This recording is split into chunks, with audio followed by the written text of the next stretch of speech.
Hi, everybody. This is DearMamaSal, and we are live on a Sunday afternoon, which means it's time for us to talk about coping with stress. Yeah. And today I want to talk a little bit from a very personal level about just how stressful this week was for me. And I hope it wasn't for you, but it was for me.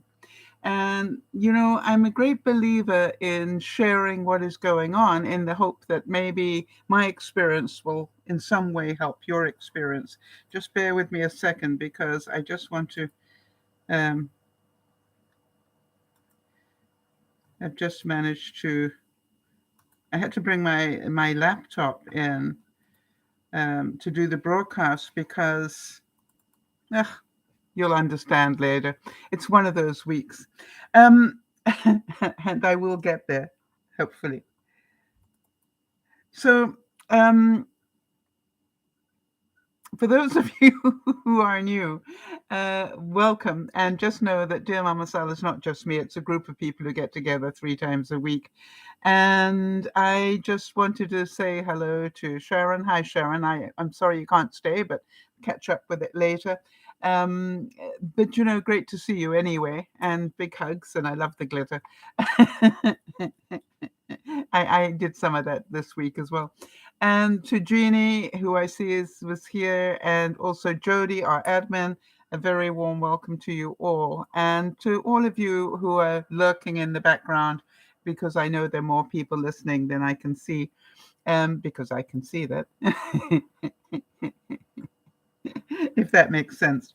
Anyway, what I want to do is just share with you the strange week or couple of weeks actually, that I've had, and see whether it makes any sense to you. If you haven't followed us on Facebook or Twitter, please do so, because if I need to cancel a broadcast, which I did this week, that's where I would do it. And by the way, if during this broadcast you hear anything where you go, boy, I relate to that, and that's really good for me to remember that, you remember to give it a thumbs up or leave a comment or do something so other people know that, it's time well spent. I have to say that obviously at the top of the broadcast, my great sadness at the passing of Judy's mom. Um, it is, she was always so very kind to me, as I have said before. And I am so very grateful for the time that I had to know her. And without a doubt, for me, her memory will always be a blessing, because I have nothing but, fun memories of her. And, from that perspective, I will make sure that I value her life rather than mourn her passing. And, it's an important thing. And I'm certain at this time, Jeannie is, dealing with the loss of her husband, York, a couple of months ago. And she is now coming up to the wedding anniversary. And so for her, this is also a very difficult time. And, it's Valentine's Day coming up and all those things. So, very stressful for a lot of people. Our thoughts and prayers for anybody who might need them. I'm including Erin in this, who lost her cousin this week. I mean, it's been a really tough week for a lot of people. I noticed that Jeannie left a note at the front end of this to say that the weather's warming up a bit in Maine. The car finally started, but we had to work at it. Yeah, something. I during that very cold snap that we had, my car battery just went completely, and I'm used to it now. I'm getting quite adept at recharging my battery now. Um, so if we did by any chance miss your birthday, please let me know so that we can add your birthday to our database. That's if you're a regular listener or viewer. And for those of you who listen rather than watch, I really love that. I love to know that you take that time to tidy up or do whatever in your home while you listen. Because, it doesn't really matter how you take these concepts in. The important thing is that we keep remembering to do so. So we talked a little bit about what happens to you when you go under stress. And for me, without any doubt, when I go under stress, um, I've said it before and I'll keep telling you this. I can tell the amount of stress I'm under by the state of my house. I notice that when I go under stress, even if I don't realize I'm under stress, what will happen is that my house will start getting cluttered up. And the reason for that, I believe, is because I get sort of in a whirlwind, on the hamster wheel, if you like, of stress. And then I keep starting things and I don't finish them. And then I get distracted and I go on to the next thing without finishing it. And so there's stuff lying around all over the place. And I'm hoping that some of you can relate to that. And I'm not the only bozo in the world that does that. I always say about my life, please tell me I'm not the only one that does that. So my house has been getting, just very cluttered up. And then I noticed that, I'm having difficulty getting the discipline to do my steps. Now, this is all stuff that I know I can control. So why am I not controlling it?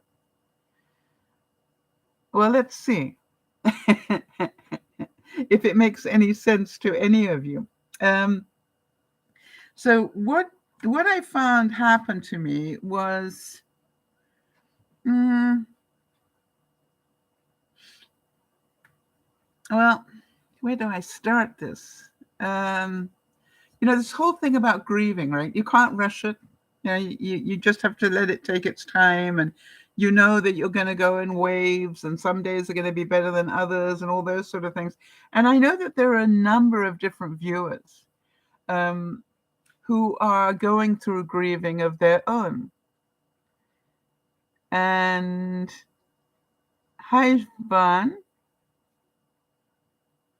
Nice to see you. Welcome. So there are a number of viewers that are going through loss at the moment. So I know they're going to sort of be there with me while I talk through this. You've heard me talk time and time again that I don't believe in coincidences, and I don't. I think that, my life has proven to me that there are no coincidences. Everything seems to happen with some sort of process. And sometimes we're not aware as much. But the more aware I become, the more aware that I become, the more it makes sense to me as I go along. It is said that the greatest weapon against stress is our ability to choose one thought over the other. And some of you will probably relate to this, that there are also times when just one thought, you suddenly find yourself not being able to take control. All right. And the chances are it's because you're under high stress. So because I'm aware that there are no coincidences, when I felt a really strong feeling on Friday lunchtime to close the broadcast early, I wasn't quite sure why, but I knew I needed to do it because I listen to those things and I act upon them. And so I closed the broadcast, not a whole lot early, but earlier than I planned to. And thought, well, I'm not quite sure why I had to do that, but I did, so I'll wait to find out. I'm not joking. Within 2 minutes of closing the broadcast, total power failure. The power died. And as you know, in my house, not only does the power go, but if the power goes, so does my water. Not mine personally. Yeah, in the house. Why? Because I'm on an artesian well and we have to pump water up, from the well. That takes electricity. So if the power goes out, I lose not only power, but also water. But obviously I'm pretty prepared for that now. It's happened enough times that I've got water in my on standby and all sorts of things. So that isn't a major thing. And the funny thing was, we were talking in the broadcast just how prepared I was. And then when the power went out, I went,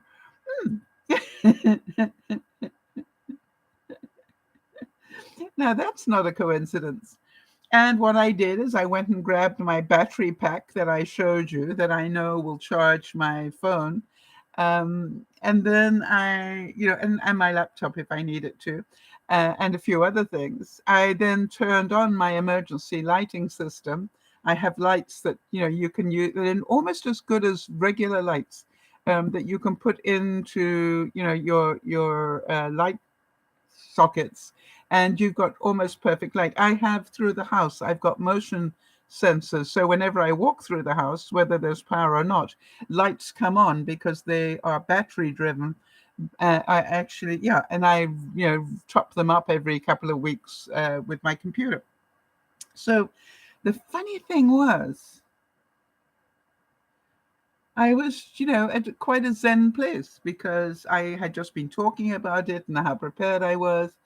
And so I played a couple of games on my phone. And then I thought, the best thing to do would be to use this time well and not stress. And the best way to do that would be just to curl up and sleep. Oh, did I watch a movie? I've got a feeling that I was going to watch a movie and then I realized I hadn't downloaded, and that's a good thing to do. Download at least one movie and keep it in the back burner in case you get a power failure. So you've got at least one movie that you can watch. Anyway, what I decided was to curl up and have a bit of a sleep. And then I woke up and I realized, to my horror, that we just didn't have a whole lot of time between now and the broadcast. And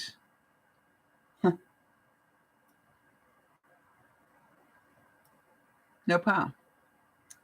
So much as I hate to do that, I managed somehow to get with my phone to get to Facebook and to get to Twitter and to get to YouTube, so that I could just quickly put up notification to say that, I had to cancel the broadcast. So it was interesting to me that, how grateful I was to have all that technology that I could do that. And I would say that, boy, of all the devices we might get rid of, I'm certainly not getting rid of my phone. Do you know what I mean? It's just like that phone does so many incredible things, even in a power outage, as long as you've got the ability to be able to recharge it. So I wanted to know how many of you, those of you who are in the room at the moment, how many of you actually do have a way to recharge your phone should a power failure happen. And the reason I ask that is because I don't think that is a luxury. In this day and age, I think that is essential. I think it's a really important part. It's not a luxury at all. Why? Because it could be the only way you can get out to tell somebody you need help. So please, please, please.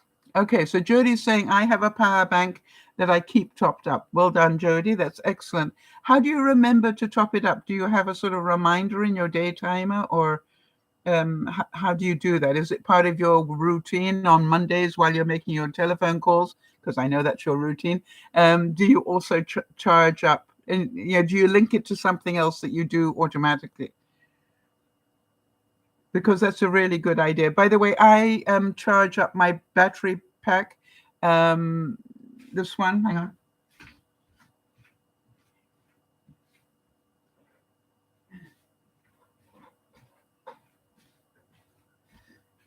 This one I have, and it, I don't know if you can see this, but it has places where I can put in USBs. It has places where I can put in sockets if I need to. Obviously not for heat.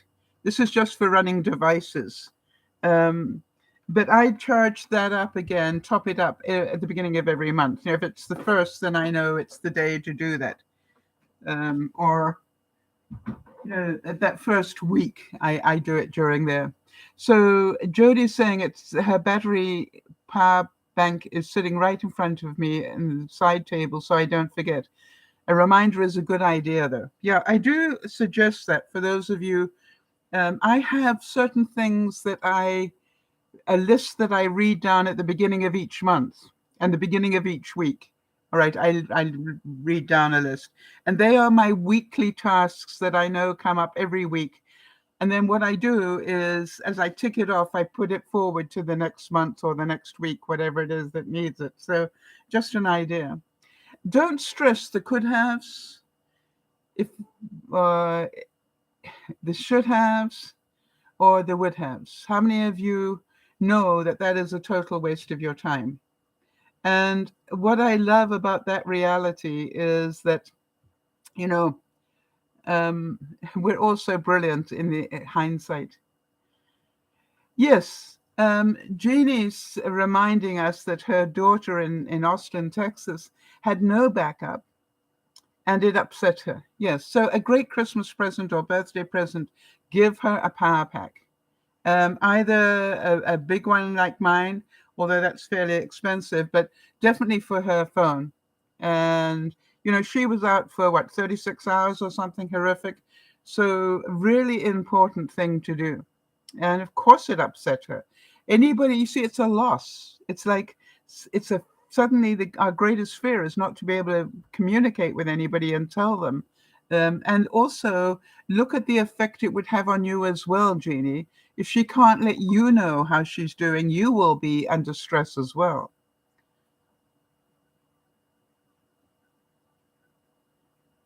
Think about that. All right. So to me, that's an investment, not a luxury, as I said.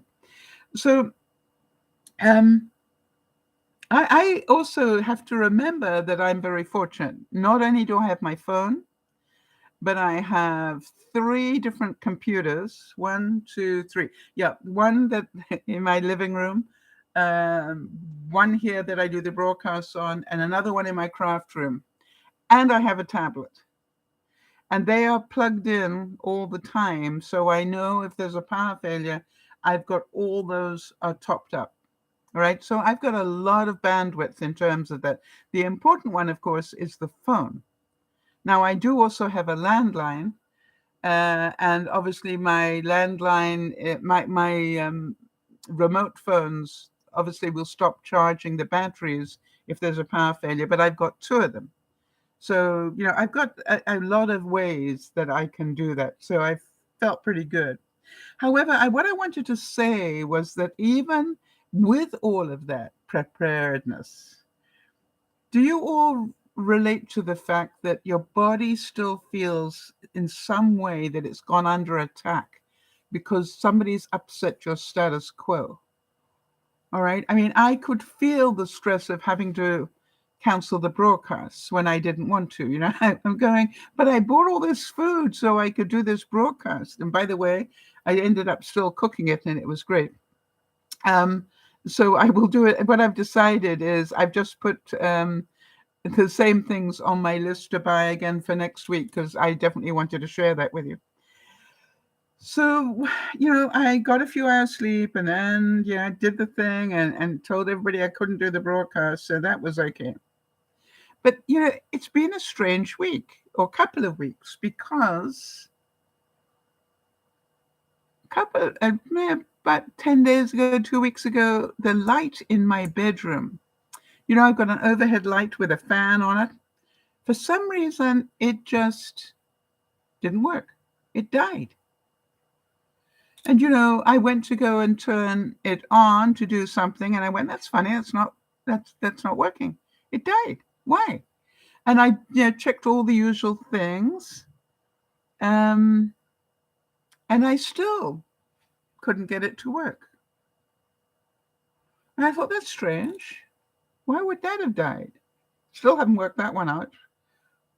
Now, some of you will also know, because you're regular viewers, that my furnace died within the last month. When a cold snap was coming in, when that Arctic thing was coming in. And so you go, oh, that's weird. You see, I don't believe they're coincidences. Jeannie's saying, even though I had power, heat, lights, I wore a shirt over a heavy a heavy sweater. Yeah, layer up. There's no doubt about it in case the power goes out. Yeah. Um, so again, all this stuff was going on in my life, and it's stressful stuff. And I don't believe in coincidences. So I'm just keep being aware. That's another thing. What's going on here? And then, you go, well, it is what it is. Let me get on with my life. But I am aware. Then I was noticing things, and Jody will tell you about this, that about a week ago, I said to Jody, I'm having a problem with my computer. For some reason, it is not allowing me to do the thumbnails, those little pictures I put up to warn you about the broadcast. And for some reason, I was having an issue being able to bring the JPEG file into my system to be able to make those thumbnails. They're very stressful for me. And I thought it was my computer, but it wasn't. Let me show you what it was. It was can you see that little thing right there? That's my hard drive. And I didn't know it at the time, but it has been slowly dying. And so it was just like, wow. But it took me 10 days to work out that it wasn't my computer, that it was, in fact, my hard drive. So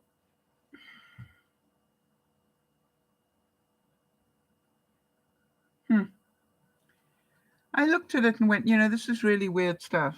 I don't understand it, but it's really weird stuff. So then something else happened.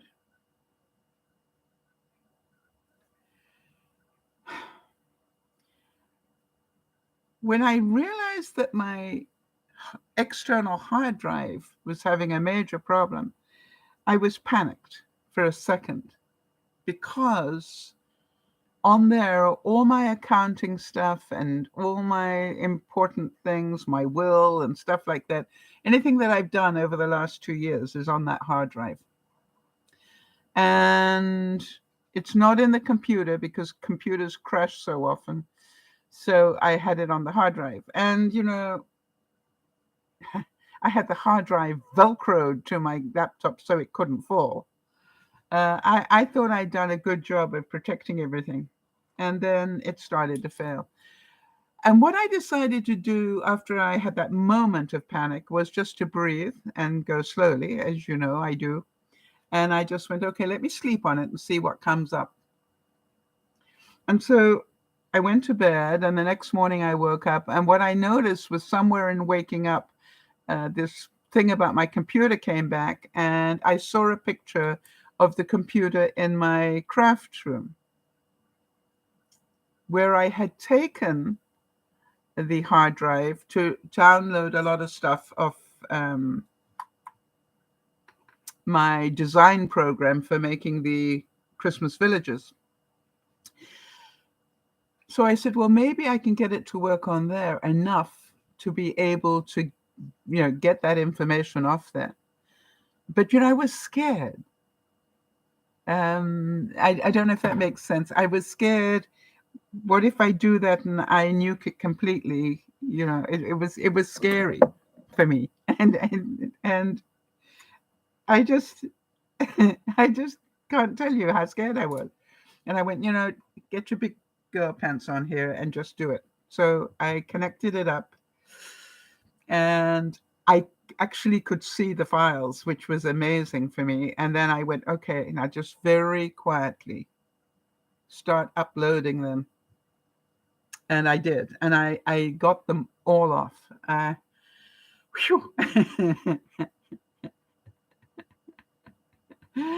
ordered up a new hard drive.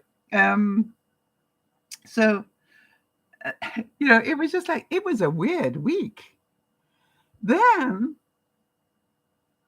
I had a delivery from Amazon, one of many I get, and I had ordered up more of the white index cardstock that I use to make the villages. And I opened up the parcel, and instead of white index paper, they had sent me, and crushed like this. This is how it came out of the packaging, because the packaging was so bad. Yellow copy paper. And I went, what's going on? This is so weird.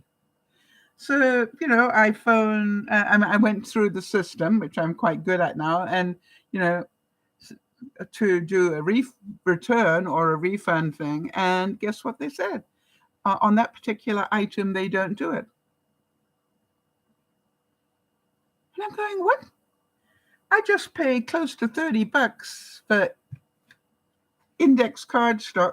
I got white, and I got yellow copy paper, and I can't get a return on this. I was starting to get a little angry about that. So I actually wrote to the paper manufacturer in the States and said, just want to let you know this has happened to me. I've got to write to them again, because I subsequently managed to get a phone call into Amazon Canada,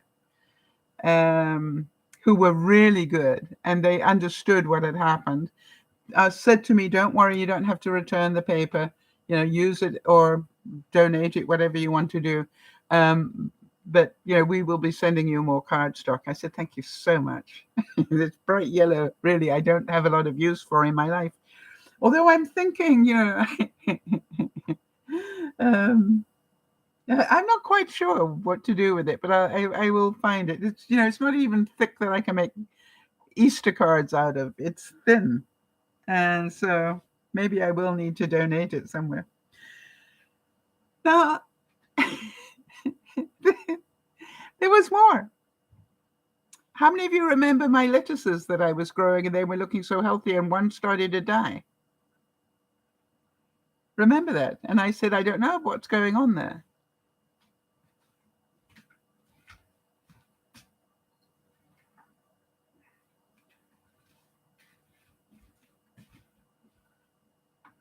All three died. They were looking so healthy. And then they died.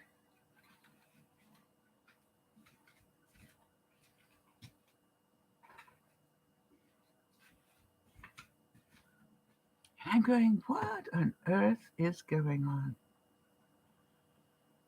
I don't understand this. But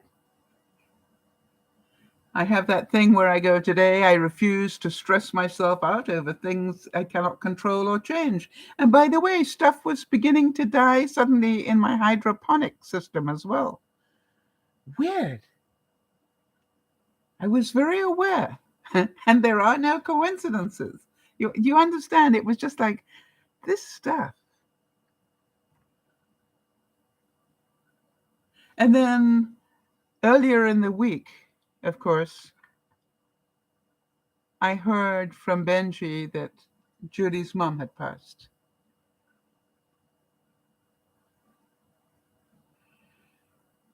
And I went, you know what I think? I think all these little dying things were to prepare me for the bigger one. Were to prepare me.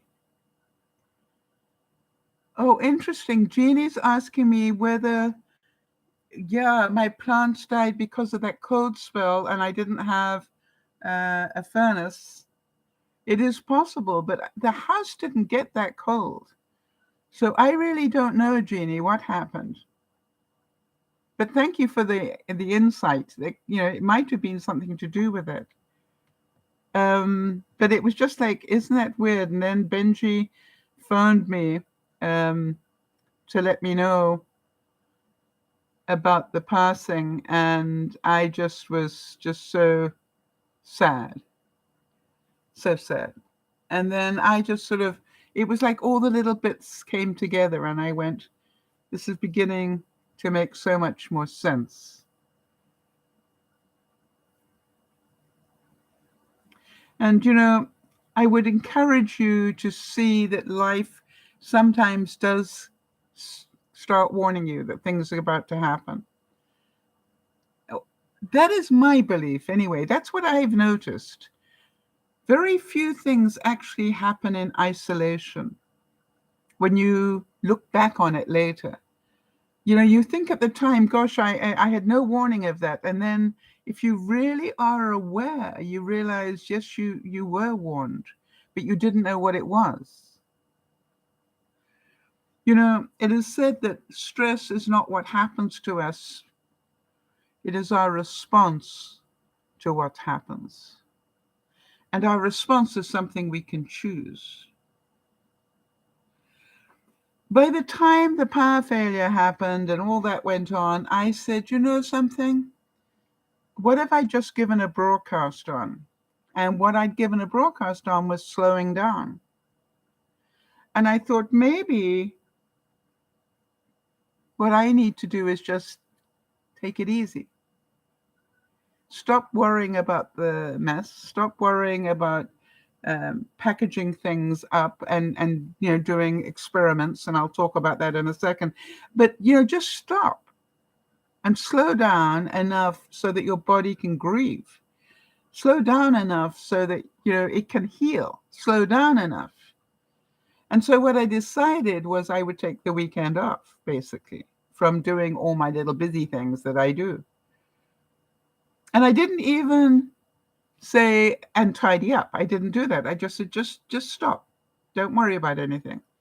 Just give yourself a good 24 hours of rest and see how you do after that. So can you see in some way it is possible, if you believe that sort of stuff, that I was being prepped for bad news? I was being prepped by things dying around me for bad news that included a death. And so when I actually heard it, it had a sort of obviously devastating effect on me because I love Nini so much. But it was just like what I found really interesting was my reaction after I got the news was, now it makes sense. And I've often said that Yvonne will quote me when she had a really difficult time in her life, really difficult. And I gave her a card, which she apparently still has 20 years later, where I said, Yvonne, it doesn't make any sense now. But I can assure you, 5 to 10 years from now, you will look back at this pivotal moment in your life where your life took a 180 and you will go, and now it makes sense. And I said, just know that to be true. And I will check in on you every now and then to find out whether you've got there yet. And, she talks to me about that a lot, even to this day. And, things will start happening to her. And she said, Sal, I just bring out that card and remind myself it doesn't make any sense right now. But 5 years from now, I'll be able to look back and it'll make sense. Have any of you had that happen?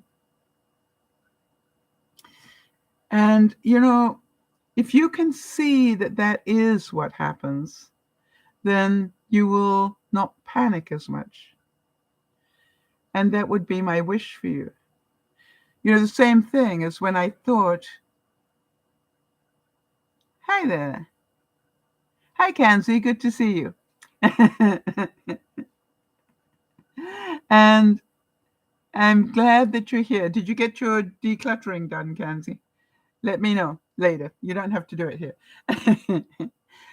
So Catherine Fulser said, how we perceive a situation and how we react to it is the basis of our stress.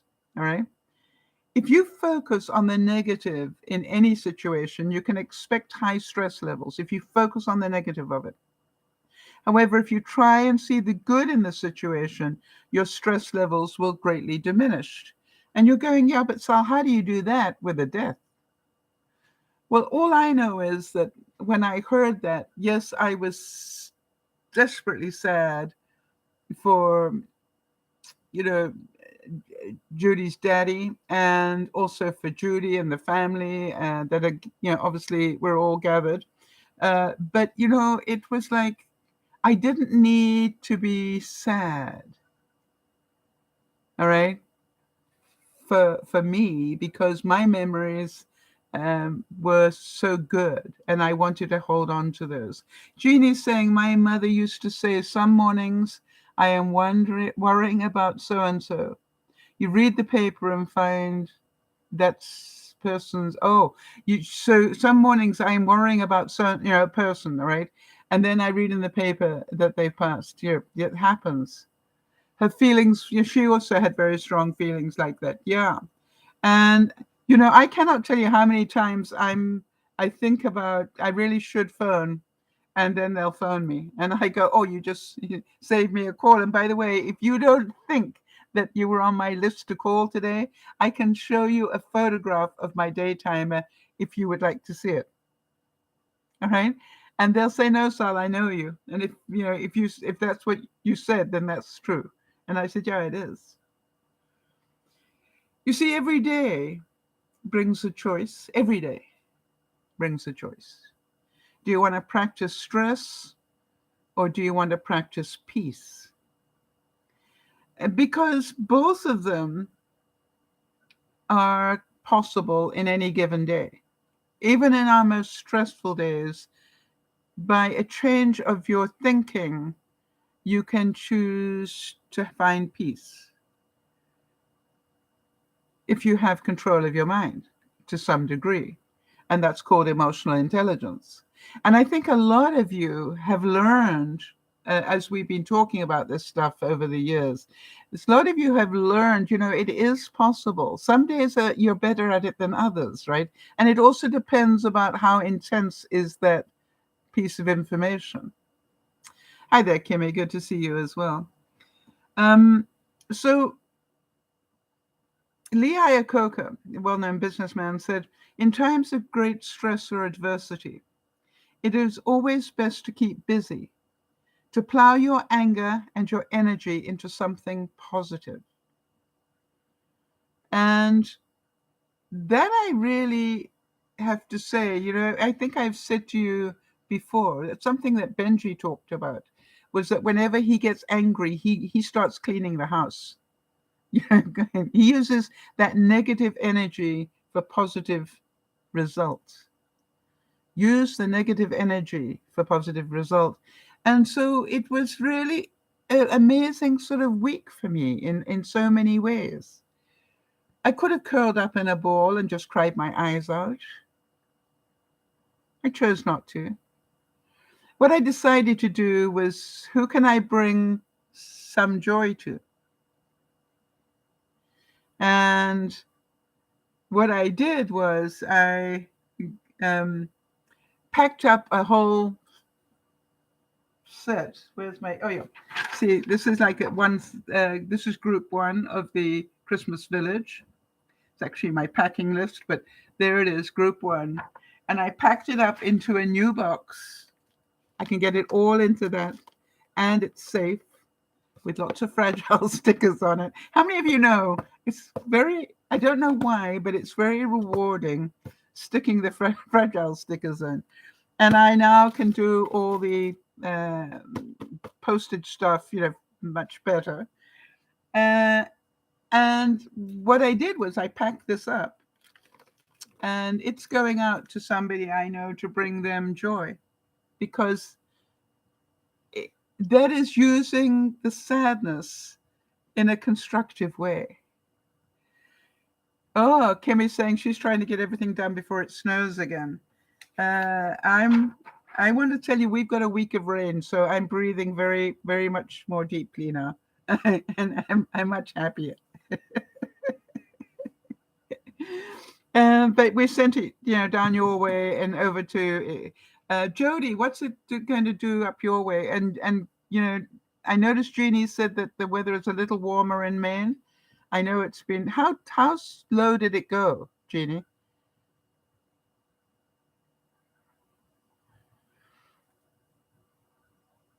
It is, who's this? Who said this? Ashton Eaton said, my key to dealing with stress is simple. Just stay cool and stay focused. You remember when I thought I'd lost my hard drive information, I decided not to panic. Okay, so Jeannie, because I'm always doing the calculations, I've decided I was going to be prepared, and I have this list now so I can convert. All right, so she's saying it went to minus 15 below Fahrenheit. Whoa, yeah, which is oh, wait a minute, minus 15 degrees Fahrenheit. Are you serious?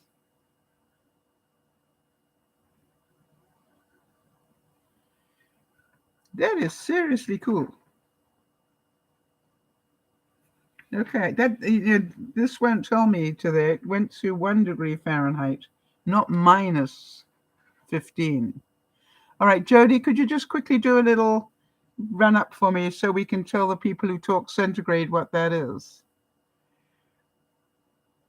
Yeah, Jody's saying hers went to minus 17. Okay, Jody, let me know what minus 17 is, because that's the lowest we know about. What's that in centigrade for the rest of the world who talk centigrade, not Fahrenheit? Wow, that's pretty darn cool. I know that.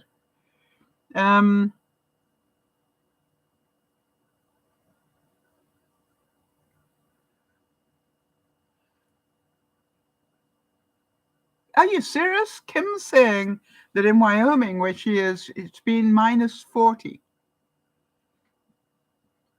Wow, that is seriously cool.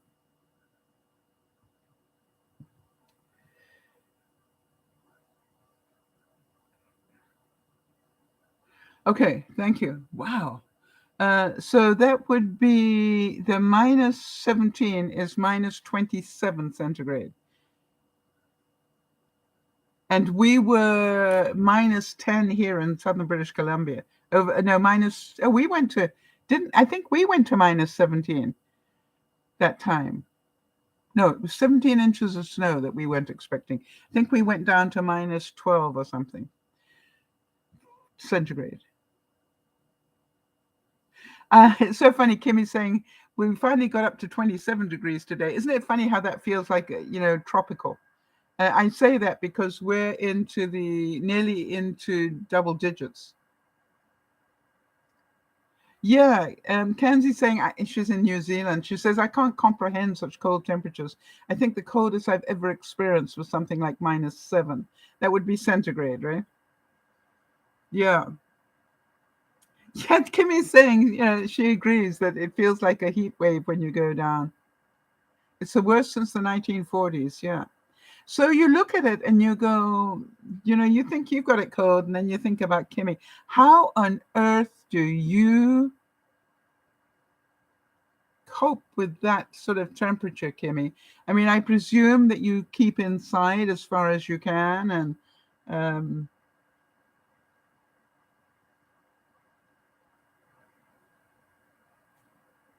I have been in that sort of cold up in the Yukon,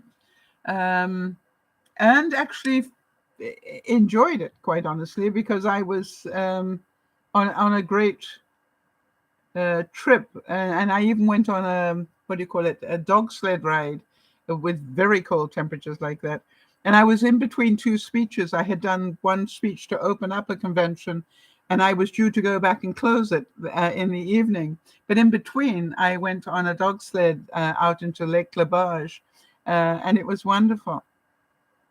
Yeah, Kimmy's saying it's so hard on the vehicles and the animals. Yes, and if you've got animals, so scary. All right, and I mean, we know they got fur coats, but boy,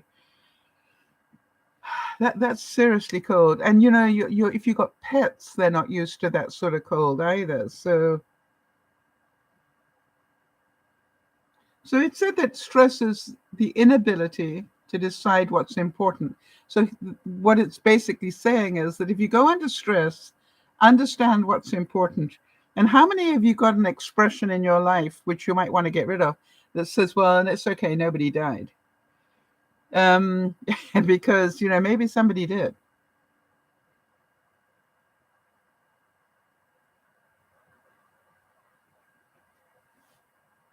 And it's said that stress acts as an accelerator.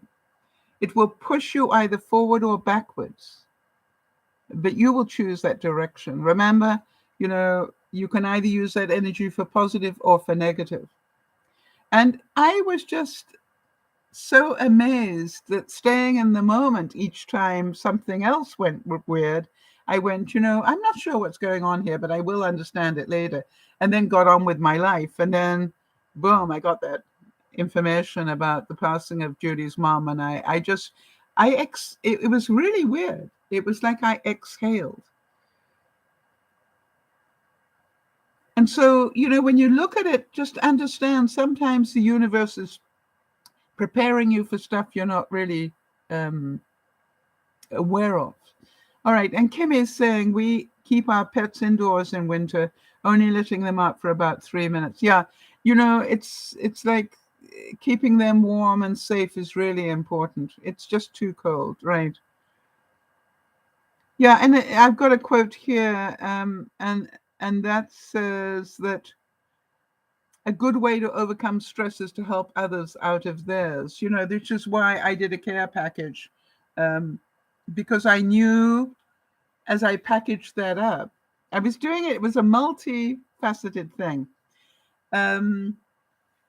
Number one, I needed to test the box. With the box up, be able to travel well.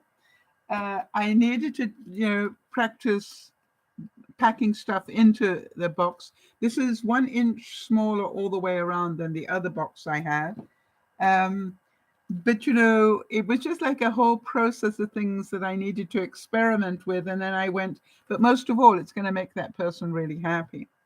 And so to me, it was an interesting way of turning the sadness and bringing joy.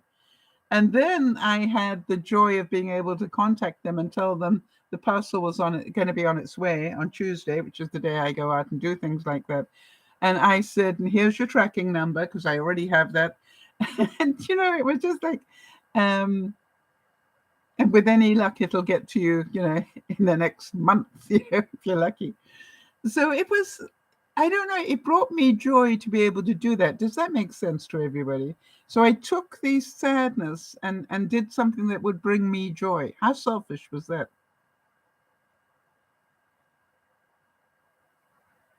How selfish was that?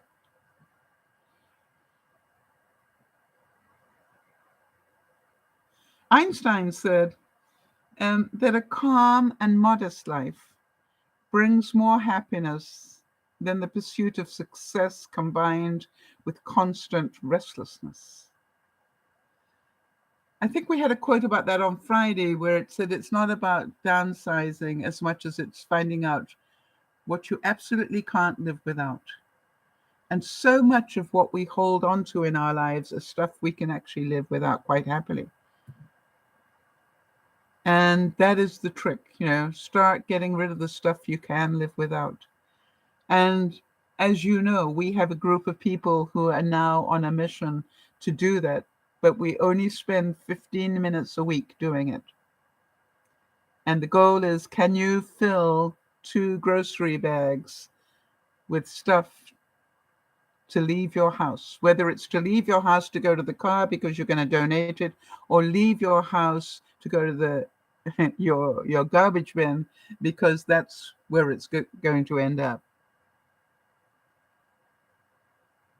It is said that, and Natalie Goldberg said this, she said, stress is an ignorant state. It believes that everything is an emergency.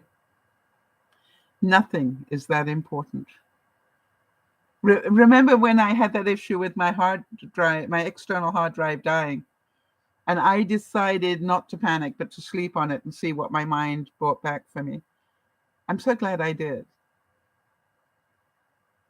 Because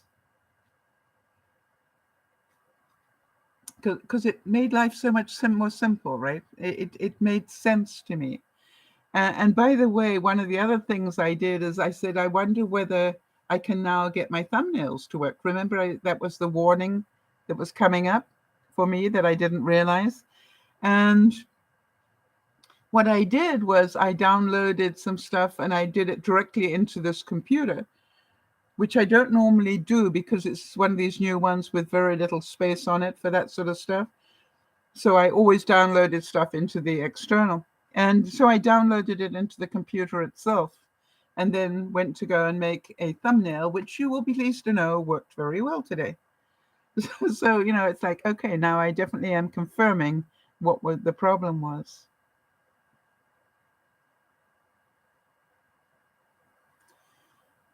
How about this one? Stress is a form of fear in daily life. Stress over bills, employees, bosses, children, and a myriad of other situations. All right? Be aware of what's going on in your life. Don't overreact to it. Be aware. Kanzi's saying it's interesting to reflect on stuff that seemed so stressful at the time and now, with hindsight, ended up being not such a big deal. That is called maturity. I have to say that when you can do that and look back and go, at the time I thought my world was coming to an end. I'm pretty certain that Jeannie will tell you when she had her fire, she pretty sure there was a moment when she didn't think she'd ever be able to cope with it. And yet, look at that. She not only coped with the fire, but in 2 years later, she now coped with the death of her husband. And I'm certain that learning how to cope with the situation with the fire in some way probably helped her with coping with the death of her husband. And Eugenie, feel free to let us know if that is true, and if so, in what way.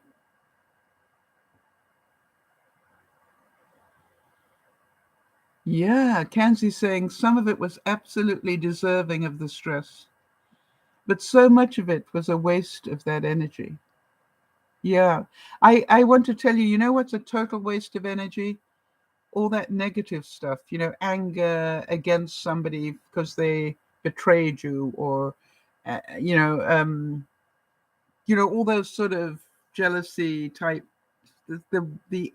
the amount of energy we waste on those negative thoughts, it just isn't worth it. And it ends up killing us, not them.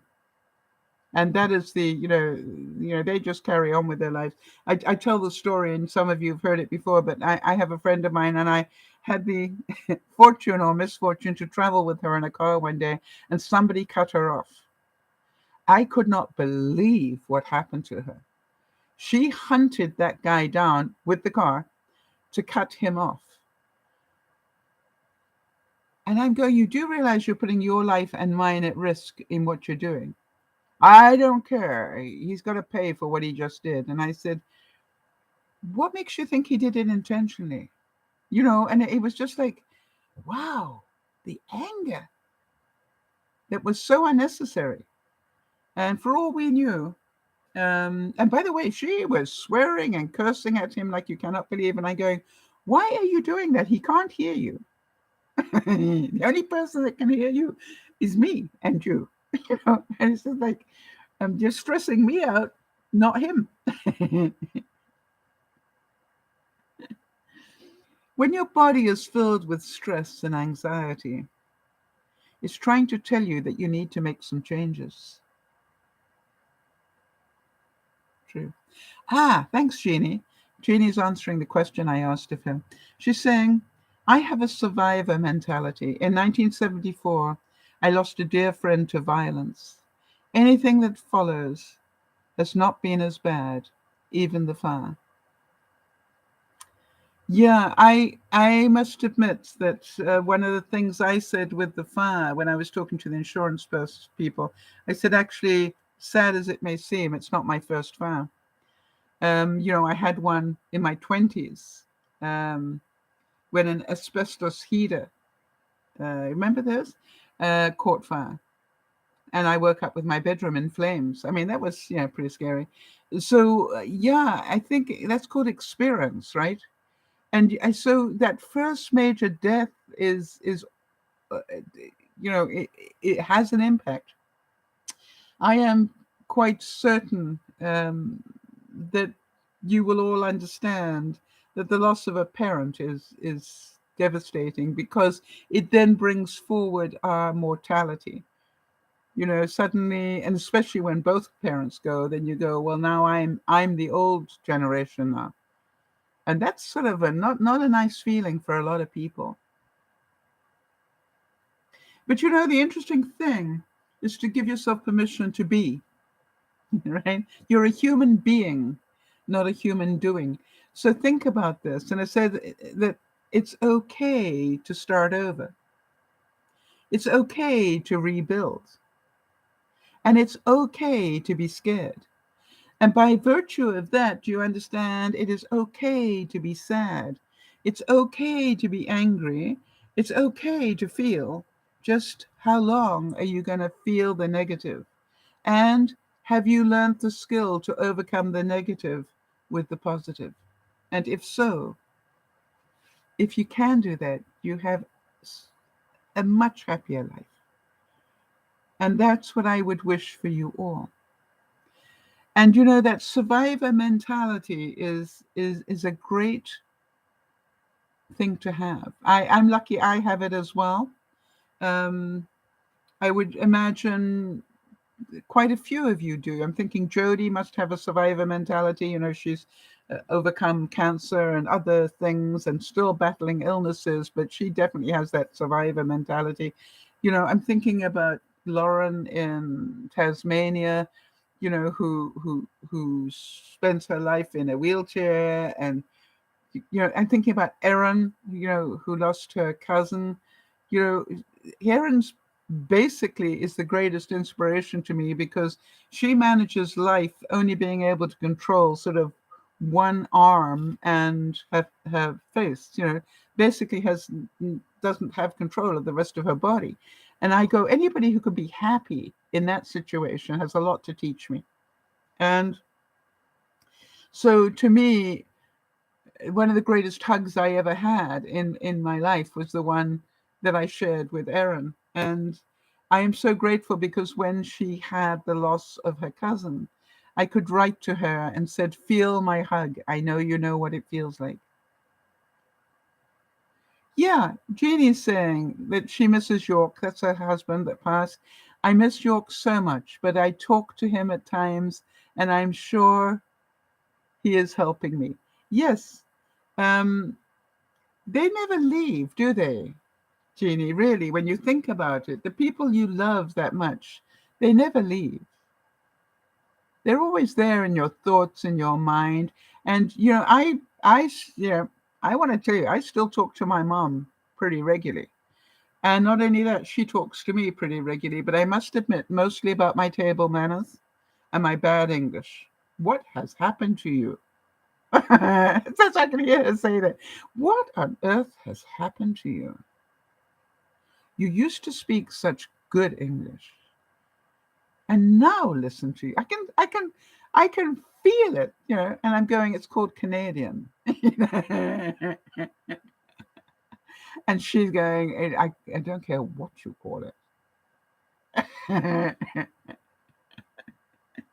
But the interesting thing is, I must have described her well enough to enough people that I noticed other friends of mine, if they've got some table manners that are going south, they'll go, oh, I can hear your mother.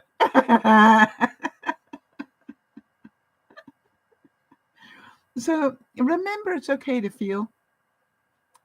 That's basically, and stress, I think in some way we try not to feel, all right? We stuff that down a bit, and that's what causes the stress. And when I just let go and said, okay, why don't you just take a day off and just don't do anything? Don't clean, don't create, don't, don't do, just relax. And that was part of the lesson on Friday, was to learn to slow down. And I went, well, why don't you listen to your own good advice? And it said that it's not the load that breaks you, but the way in which you carry it. Think about that, right? It's like um, we are capable of carrying much bigger load than we think we are. Ask Jody, all right? I mean, here she was, she got cancer and she overcame it. And then the next thing is she got lymphedema, and then she managed to work her way through that. And then the next thing hit her. It's just like, Jody, it is amazing what you have coped with, but I think the way in which you learn to do it has had impact. In other words, the one teaches you how to cope with the next, and so forth. And to me, it is just so incredible that you have been able to do that. And I know there are days that you don't do it as well, and that's okay. Overall, I am so proud of the way that you're handling all that's going on in your life, and you still help other people all the time. And this is the amazing thing. But remember what I said, sometimes the best way out of sadness is to bring somebody else joy.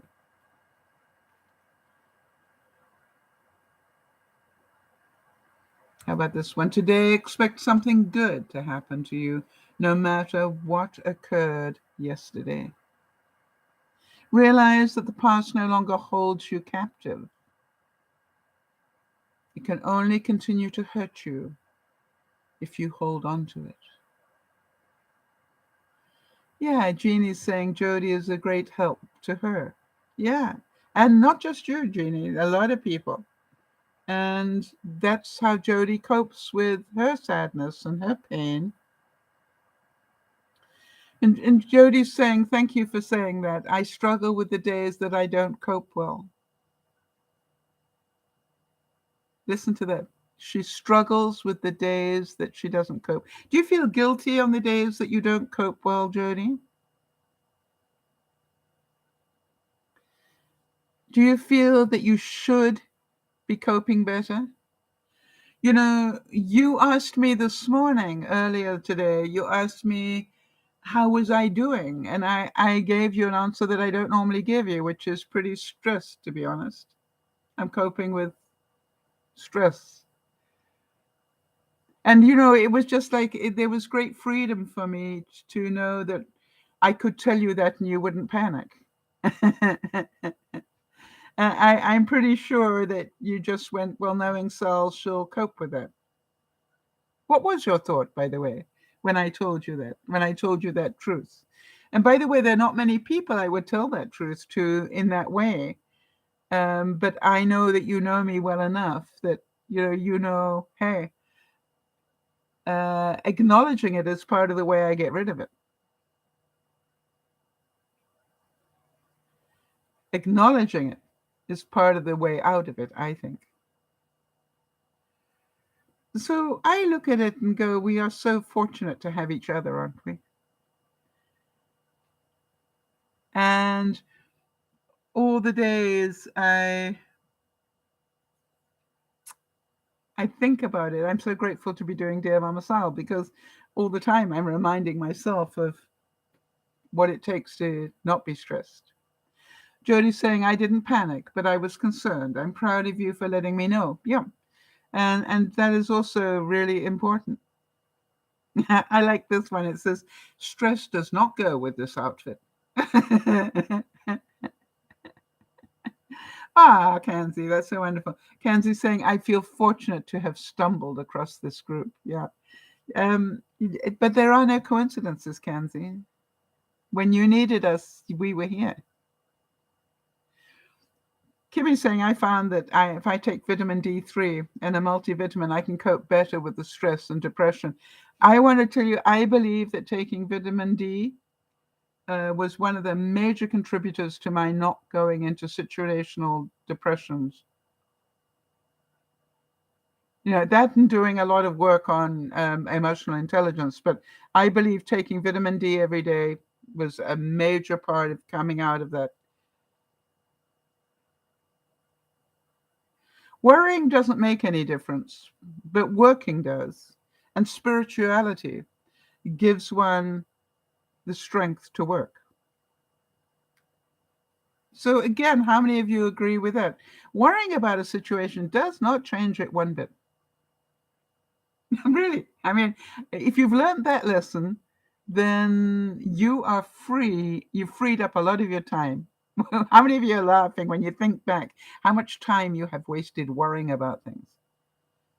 When worrying does nothing, doesn't help it. Now, planning, that's a whole different thing. Yeah, who do I need to contact that understands this stuff that can help me get out of this mess? That isn't worrying. That's called planning. That is very positive. And so, you look at it and go, and those of you who have faith, right, you know that praying is not a waste of time. I am amazed how many people, um, you know, will ask me to put up thoughts and prayers for something, and I do. And, it happened this week where I put up thoughts and prayers for Jeannie's daughter in Austin, Texas, but I accidentally put it up on my personal instead of the DearMamaSal. But the interesting thing was, I know the person who responded to it very well, and she has great prayers. So, and the next thing was Jeannie told me that the electricity was back on again, and I just laughed and went, "Oh yeah, she's good."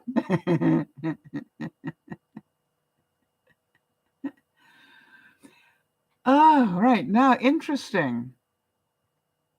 Kimmy's saying when we had to stay home because of COVID, yeah, you get into that habit. Right now, I have the worst time getting out. Do any of you have that feeling as well?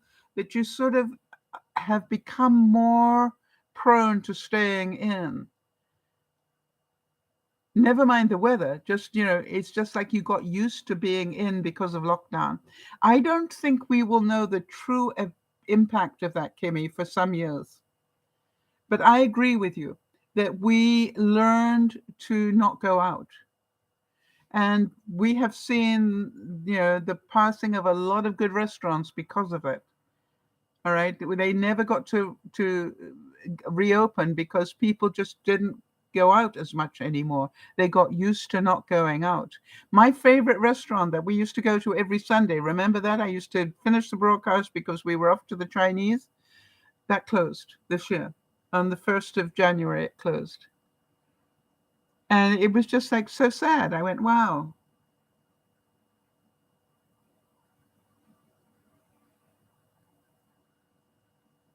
All right, listen to this quote, and I wonder if it brings up anything for any of you. Just because no one else can heal or do your inner work for you does not mean that you can or should or need to do it alone. See, I think one of the most courageous things you can do is to get help. Yeah, asking for help is a sign of strength, not one of weakness. And if you're having struggles with depression, if you're having struggles with anxiety, if you're struggling with um, all those sort of things, it's okay to get help. And in fact, because what you're getting help with is what the tools you need to be able to cope. Kimmy's saying I was not bad before and working on it getting better. And then COVID came, and that's when it got worse. And now I'm working on myself a lot more now. Yes, we have to do that the same way, Kimmy, as I make a point now of saying it is important for me to get in that car at least once and preferably twice a week. Not for any other reason that it's good for my mental health to get out of the house and go interact with human beings. All right, go shopping. Now, obviously, I have to be careful because that costs money, but it's like go and do things, right? Like I went, I will take a trip all the way to my old post office to mail something instead of the one that's just around the corner. Why? It's a drive in the car for 15 minutes. I get to see people who genuinely adore me. Goodness only knows why. And, and they always make me laugh. And just seeing me makes them laugh, and that makes me laugh. And then I feel better. It's just like, and by the time I get back, I've properly topped up the car. I've collected the mail from wherever I need to. So Kenzie's saying, I agree with Kimmy. Why do you think so many of us find it so much harder to go out now? Because we got used to not going out. We became a little bit more agoraphobic, um, unfortunately. And we can justify it in lots of ways, but we actually, but on the other hand, Kenzie, look at it and just say to yourself, I think there's more to this myself. And I'm going to talk about what I found, and maybe some of you will relate to this. It costs money to go out, right? It costs money to buy gas, and gas is no longer cheap. And so if you have that knowledge that part of the reason you're not going out is because you can't afford to keep filling up your car like that, like you used to, then understand that makes sense. And what you will do is you will learn to adjust. The same way I was talking on Friday about the fact when I moved here, I could not believe the size of my garbage can, my bin, the one that goes to the road. It was about a third of the size of the one I had before. And I'm going, how am I going to cope with it? And never mind, my organics one was also even smaller. And I'm going, wow, how am I going to cope with that? The interesting thing is 2 years later, that is enough for a month now. I don't even have to put it out every 2 weeks. I can now use that and not fill it in a month. That is how much I have changed. So I think part of it, Kanzi, is that we learned to cope without going out. We learn to entertain ourselves better. By the way, our entertainment online got better, right? Streaming got a lot better. So we didn't need to go to the movies we were already doing really well with Netflix and everything else, but it got even better. And so now this was like, why would you want to go to a cinema and catch everybody's bugs when you can just sit at home and be warm and eat your own popcorn? And, it's just like our mentality has changed, I think. What does everybody else think?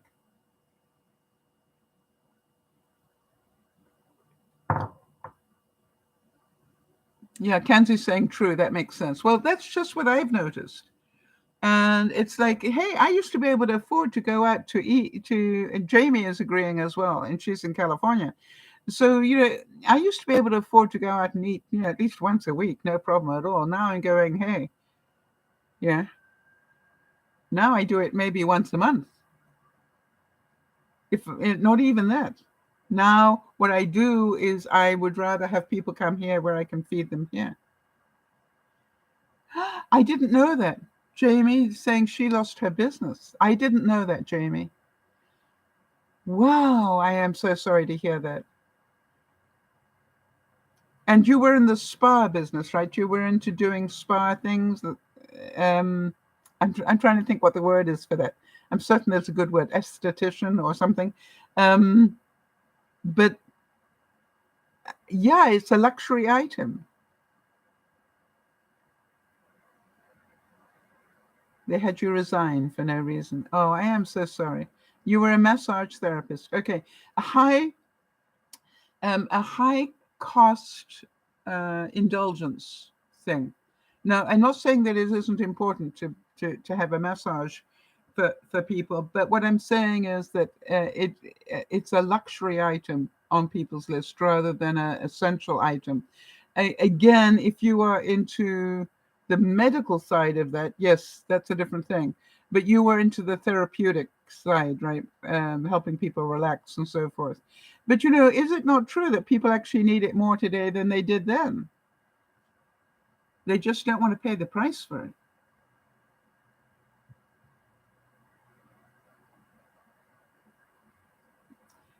Yeah, exactly, Jamie. So there's part of me that goes, have you worked out what you're going to do for the rest of your life? Are you going to continue to do that, or are you retraining to do something else? Guess what? Just arrived, the white paper. I heard it drop at my door. You know, any minute now. Shall I go get it? Hang on.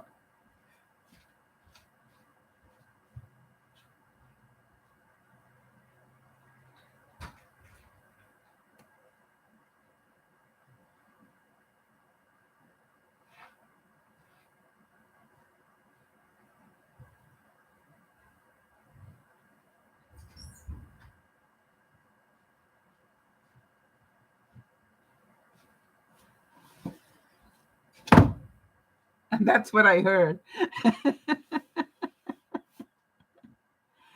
Yes, massage therapy is super important, says Kenzie. And Jamie's saying, I have an interview at the chiropractor rehab center. Good.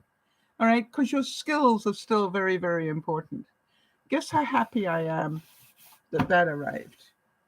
There is something about making my little houses that is very good for my soul. Okay, no problem, Jody. So, what I want to encourage you all to be aware of is just to be more aware. Life is changing as we know it. All right. Be it through illness, be it through things like the pandemic, life is constantly changing. And if we cannot change with it, we will be in high stress. I wanted to just talk about this for a second. Can you imagine how incensed I was when I heard I could not return this? It wasn't something I could return, and they weren't going to replace it. And I went, wait a minute, there is something inherently wrong with it. I just spent $30 on buying this, and I got this, and you're telling me I can't get refunded. Oh, by the way, have any of you got caught up in that? You think you're talking to a human and you're not, loop, where they say, this is the refund process, just go to this. And it's not a human, it's a computer system. And it doesn't allow you say, give me a human. I need to talk to a human. I tried 4 times and I got so frustrated. And that's when I went, frustration isn't helping this problem, Sal. Stop, slow down. Getting frustrated is not helping you.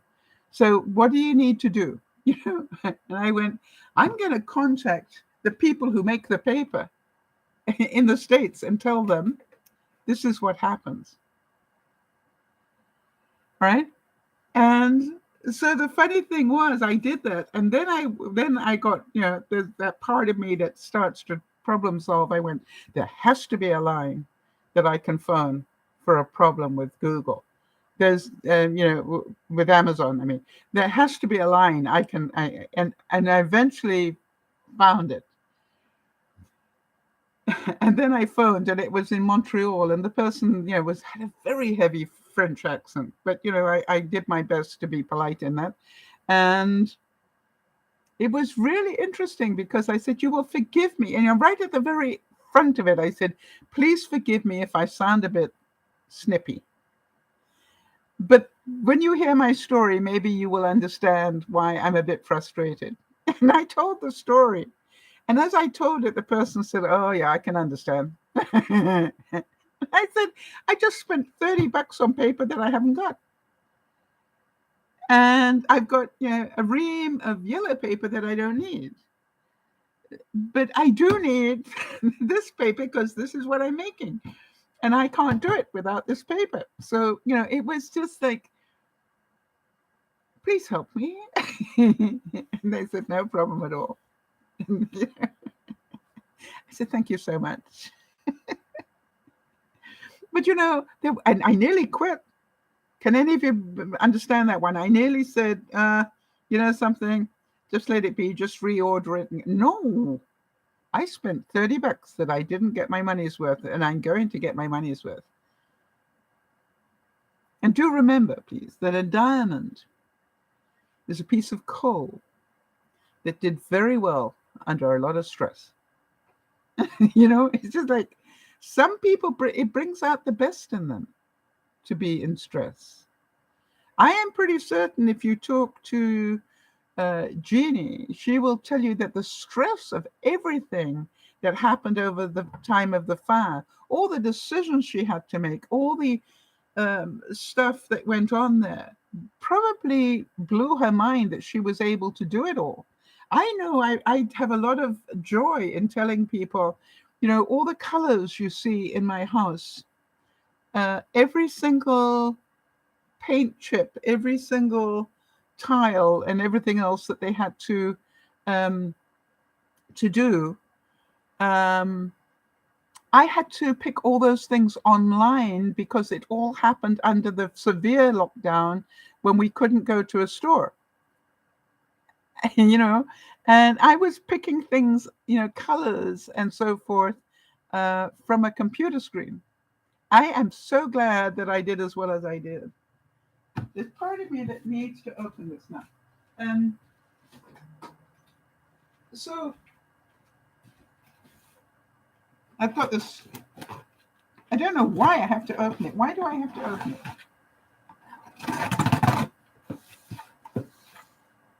Because I want to. Brings me joy, right? There we go. And there it is. Yay! Such joy. And it obviously had these air pockets in it, and this is so heavy, it just burst all the air pockets.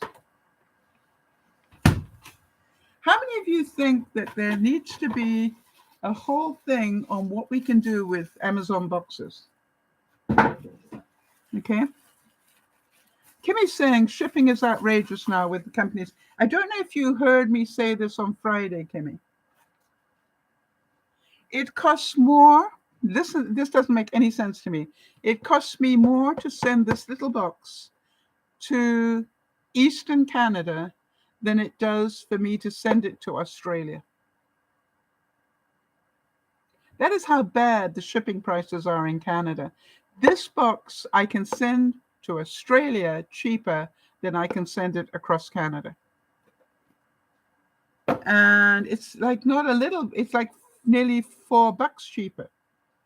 So, and that all has to do with the cost of gas. But it is what it is. So complaining about it is not going to make any difference. It's just like I've got to go with the flow and adjust somehow. How many of you know that being stressed is not your normal feeling? You know what I mean? It's like, that's not the right way to feel. I heard something from somebody today where I know that they're diabetic, and they actually, or close to diabetic, and what they were saying was that they were going into a sugar withdrawal thing, and that's a nasty feeling. And I said, well, have you counted it in any way? One of the things Jody taught me is that, just because you can't eat sugar doesn't mean that you can't have sugar. Now, what does that mean? That means, what can you have that has sugar in it? Like fruit has sugar in it, natural sugar. I now keep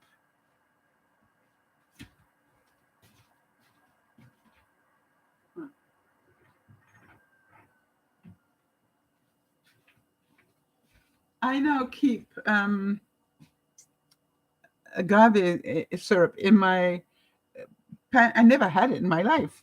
But, whenever I'm making anything that requires sugar, I just pour a little bit of this in there. Because this is organic and it's a natural sweetener. So, we learn to adjust. The point that I'm trying to say is, if you told me I could never have sugar again, I would really struggle. And yet I am learning big time how to eat differently. All right.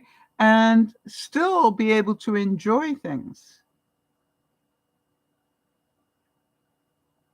And one of the things that it's recommended is that we stop staring at our difficulties and start seeing how awesome our life is. One of the things that I was talking, my sister is very close to being diabetic as well. And I said, hey, I want to tell you something. You can get away with a lot more than you think you can once you find out what you can't do. So Jody will tell you, when I was told, listen, you're diabetic, you've got a choice now, get it under control, or you're going to end up on pills for the rest of your life, make your choice. One of the things that I really concentrated on was, what can I have? Right? What can I have? Don't tell me what I can't have. Tell me what I can have and let me learn to enjoy it. And then it's just like, and then what I did is, once I got that solidly in my mind, then I can start branching out and find out, does it affect my blood sugar a whole lot? Or, and I still have dessert every single day. It's just like, I just learned somewhere between intermittent fasting and the help that Jody gave me and everything else, I found out. And then there was this thing about Anderson Cooper talking about the fact he learned that if you have a routine of what you eat that keeps you at the right place, then you can afford to go out and eat dinner every now and then. All right. The trick is to get that routine that for the rest of the week you eat well. And then you have one day or maybe two where you go outside the box a bit and have fun. That's made so much sense to me. And I'm looking at it and going, I can choose to be really stressed about it, or I can enjoy it. Jody's saying you've done an incredible job. Who taught me, Jody? Thank you, thank you, thank you, thank you. You see, you taught me it's not a sprint, it's a marathon. You taught me to be patient with myself as I learned these things. You taught me that you will have good days and bad days. And you also taught me the most important of all of these was you are allowed to live. And now I get to share that with everybody else that I meet. And, it's funny because to me, it's just like a way of life now. And it's different. And so it's, I still have the bad stuff. The main thing is I don't have too much of it, so it doesn't affect me too much. And I'm still not on medication. I've still managed to keep it all under control without medication. Jody's saying you did the work, Sal. I've learned so much from your journey.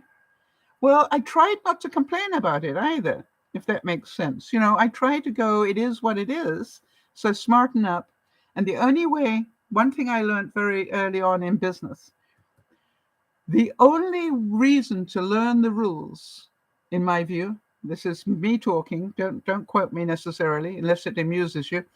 The only reason to learn the rules is to find out how you can break them. I always said that about management. The only reason I want to know about all the policies is so I can work out how to break them. It's just like... and how stupid most of them were. You'd be amazed how many policies in business, were written 50 years ago, have no relevance to today's mindset at all. And I had great fun when I'd be talking to, some boss or something, and they'd say, but our policy is da da da da. And I say, when exactly was that policy written? What? When did they write that policy? And then, they say, well, it's been here for as long as I've been here. I said, and you've been here a long time. Don't you think it's time we rewrote that policy in favor of our clients rather than the archaic system that we have? And I was amazed how many policies I managed to get changed because they just weren't working anymore. But it took somebody to actually say, how long has that been in place? And when did we last visit it to find out is it serving us or our clients?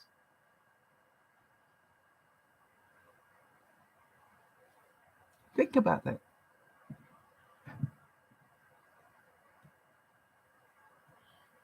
How about this? A day of worry is more exhausting than a week of work. If you are inclined to worry, Give yourself a break. Take a day off from that. All right, so Kim is saying you have to watch which foods make your blood glucose spike and don't eat them or cut the portions in half. Yes, I have to say that the biggest change I made was portion control. I think you all know that. One of the things,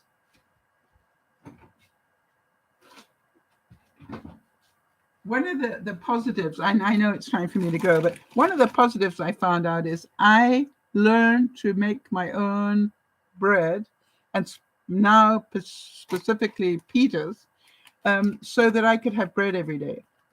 And this is my pita bread for today. How did I cut that so badly? Wait a minute. There's a way that fits together. It must be, because I cut it. I think that's what it was. Anyway, so here's my pita bread. Okay. And I'm going to fill that up with cucumbers. Listen to this. I don't need butter. I know that. So I fill it up with cucumbers. And then I'll put a slice of cheese. That's the protein. Then I'll put a slice of ham, more protein. And then I will thoroughly enjoy it. But the interesting thing is, this pita bread, you can almost see through it, right? So it's like, I know that I can have that every day and still keep my blood glucose under control. It's not that I can't have bread. I learned how to make my own multigrain. This has got flaxseed and chia seeds and whole wheat. I've even got psyllium in here. You know, I've learned how to make my own so that it serves me, and I don't have to feel guilty. By the way, I can choose how to use that dough every day. Do I want to make a pizza? You see, if I know I'm allowed this much, and I can keep my blood sugar under control eating this much, I can now choose how to use it. So some days I'll just roll it out and then I'll make a pizza. And most days I use it as a pita bread, because I really enjoy that every day. But sometimes I will take half that clamshell and just dunk it in oil and vinegar because it tastes so good, and it's just like, it's part of it, but there's more.